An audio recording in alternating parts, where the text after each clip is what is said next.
আসসালামু আলাইকুম বন্ধুরা, welcome back to my YouTube channel. আশা করি আপনারা সকলেই ভালো আছেন। আমি আল্লাহর রহমতে ভালো আছি। আজকে একটা নতুন রেসিপি নিয়ে চলে আসলাম।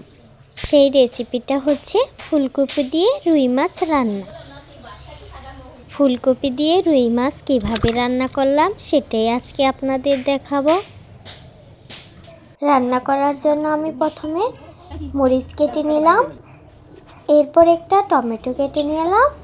এখন পেঁয়াজ কুচি করে নেব। ফুলকপি দিয়ে রুই মাছ রান্না করার জন্য আমি ফুলকপিগুলো ভালোভাবে ধুয়ে পরিষ্কার করে নিয়েছি। মাছগুলো আগে থেকে ধুয়ে রেখেছিলাম। এখন রান্না করতে চলে যাব। ফুলকপি দিয়ে রুই মাছ রান্না করার জন্য প্রথমে কড়াইতে পরিমাণ মতো তেল দিয়ে দিলাম, পেঁয়াজ কুচি দিয়ে দিলাম। এখন অনেকগুলো কাঁচামরিচ দিয়ে দিলাম।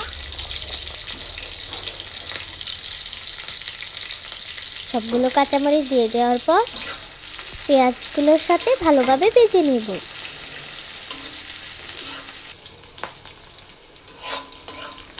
পেঁয়াজগুলো একটু ব্রাউন কালার করে ভেজে নেওয়ার পর এখানে দিয়ে দেব জিরা বাটা আর দিয়ে দেব পরিমাণ মতো রসুন বাটা।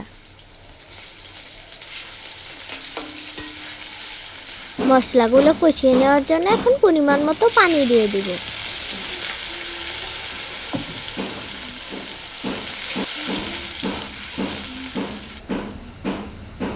এখন হলুদের গুঁড়ো দিয়ে দিব, পরিমাণ মতো সদের গুঁড়া দিয়ে দেব,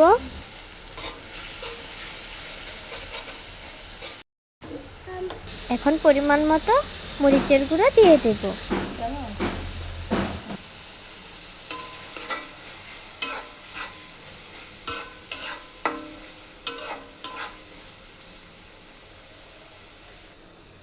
স্বাদ মতো লবণ দিয়ে দেব।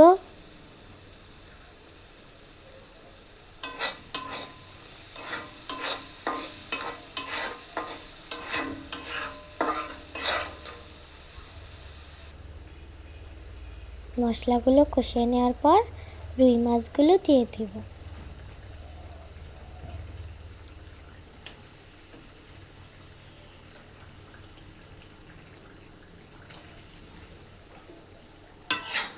মশলাগুলোর সাথে রুই মাছগুলো ভালোভাবে নেড়ে মিশিয়ে নেব।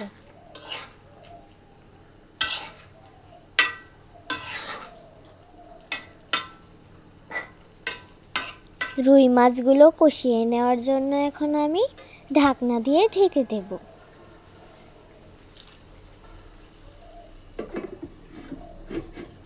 মাছগুলো কষিয়ে নেওয়া হয়ে গেলে ঢাকনা উঠিয়ে মাছগুলো নেড়ে নামিয়ে নেব। কড়াই থেকে রুই মাছগুলো সাবধানে নামিয়ে নিতে হবে, যাতে রুই মাছগুলো ভেঙে না যায়। ভেঙে গেলে রান্নার সময় তরকারিতে কাটা থাকবে। কড়াই থেকে সবগুলো মাছ নামিয়ে নেওয়ার পর এখন মশলার মধ্যে আগে থেকে ফুলকপি আলু ধুয়ে পরিষ্কার করে নিয়েছিলাম, সেই ফুলকপি আলু এখন মশলার মধ্যে দিয়ে দেব। ফুলকপি আর আলু দিয়ে দেওয়ার পর এখন মশলাগুলোর সাথে ভালোভাবে নেড়ে মিশিয়ে নেব।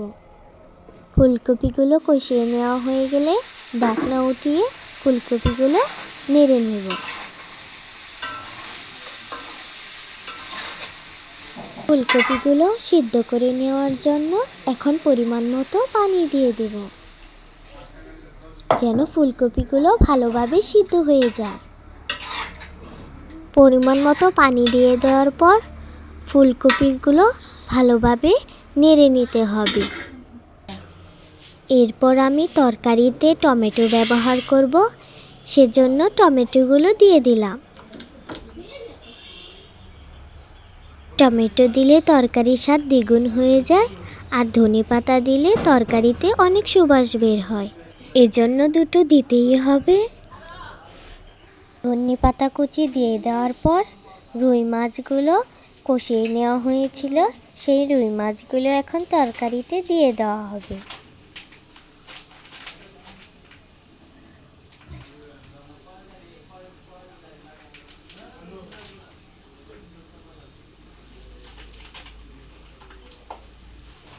এখানে মাছগুলো সাবধানে দিতে হবে যাতে মাছগুলো ভেঙে না যায়।